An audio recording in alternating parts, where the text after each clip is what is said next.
Flight boss, bitch.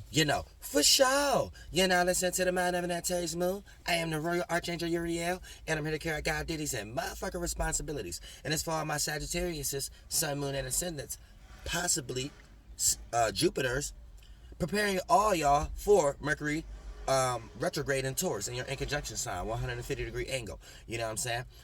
During April 21st. Now, and the beginning of Taurus season.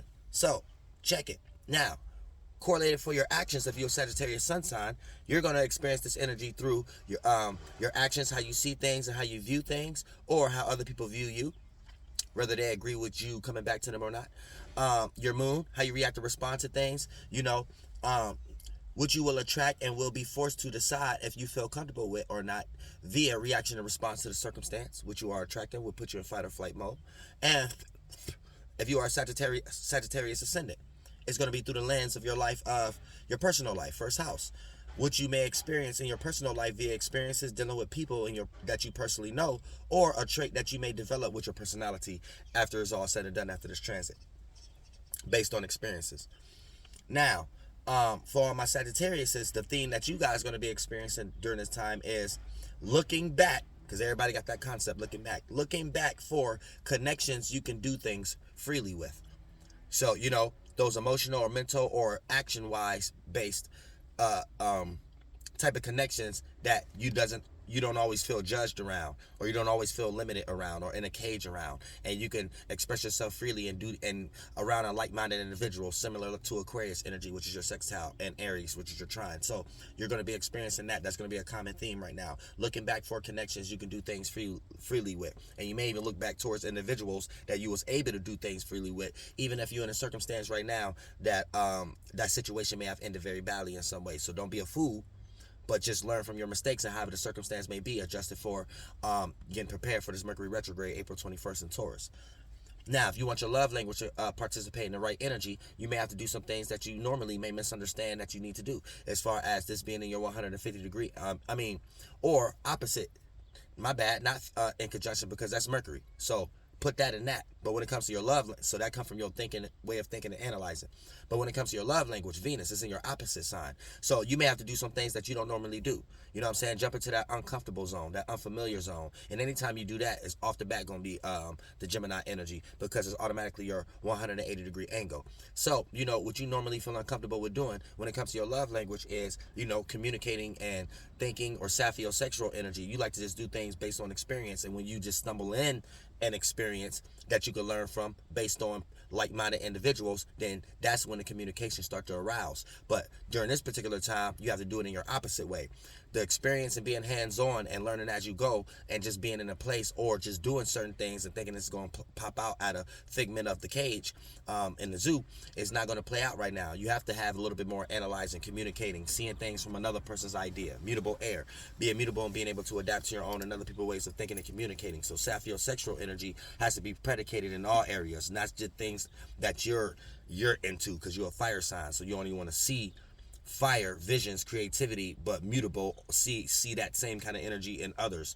But right now you have to take the color out the air and just see intellect in all kind of areas, even if it don't have the same color, aka characteristics or interest, or what you give attention to. So you have to learn how to blend in your ideas and what you're sharing along with others in a more sufficient manner, and therefore your love matters via people, places, and things to play out more sufficiently. Now, when it comes to you going for your passions, motivations, and your desires during this particular time, this also is in conjunction. So you may misunderstand. You may have to do certain things that you may misunderstand normally in order for your passions, motivations, and your desires to manifest and materialize. And don't go on the negative end of it, or the lower octave end, as far as negativity, alternative motives, negative intentions, and aggressiveness. So you may have to learn. You may misunderstood this before, but right now you have to understand some things take privacy when it comes to building business, circumstance, relationships, passions, motivations, whatever that you've put in that filtering system, whether you're passionate about a goal, a business, a relationship, with a networking, however the case may be. During this particular time, what you normally misunderstand, you're going to have to learn how to understand it during this particular time, or still plant bad seeds if you don't, which is learning Mars is in Cancer, and it's debilitated, so it may even frustrate you a little bit more. But you have to learn to go for your passions in a little bit more private manner, or dealing with domestic issues, or in a more genuine emotional connection way that can be initiated. And therefore your passions and motivations will be manifested more sufficiently.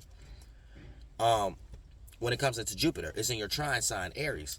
So, when you might have to be more cardinal, but you are already going to be paying attention to and being a walking and fart cloud example of what other people need to be paying attention to when it comes to going for our experiences and how we learn and how we, manifest experiences to become more expanded and aware based on our experiences and the meanings and reasonings and wisdom and knowledge we extract from it.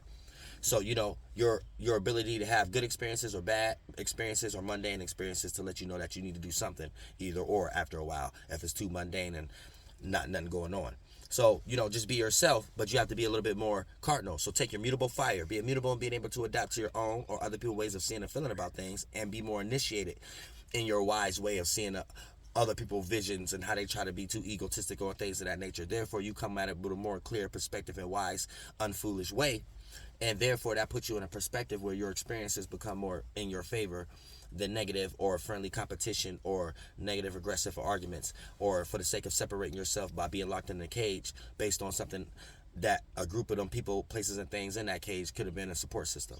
Also, Saturn is in your square energy, but it's in a positive square. So it's not going to be a frustrating learning process, but it's going to be something that you're going to be unfamiliar, may even be scared or nervous, but it's going to be predicated on the premise of you going for something that you actually want to do. So you may stumble in something that you actually learn that's more positive due to the fact of your depositor both being ruled by Jupiter energy sign, which is the feminine portion of you, is in Saturn is there.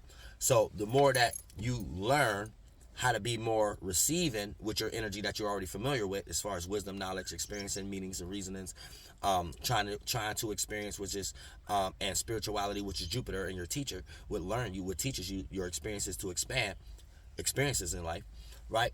Then for the most part, you have to learn how to be more receiving to the experience, so you can learn how to filter through your delusions and things of that nature to see if you actually in a cage or not, before just actually seeing it and externalizing the actions of playing out you not wanting to be in a cage and blaming it on spirituality. So for the most part, you have to have a little bit more emotional intelligence with your energy you're already familiar with in order for you to experience reality, stability, security, structure, safety, or discipline or money in some way, shape, or form due to the fact of Saturn being in Pisces.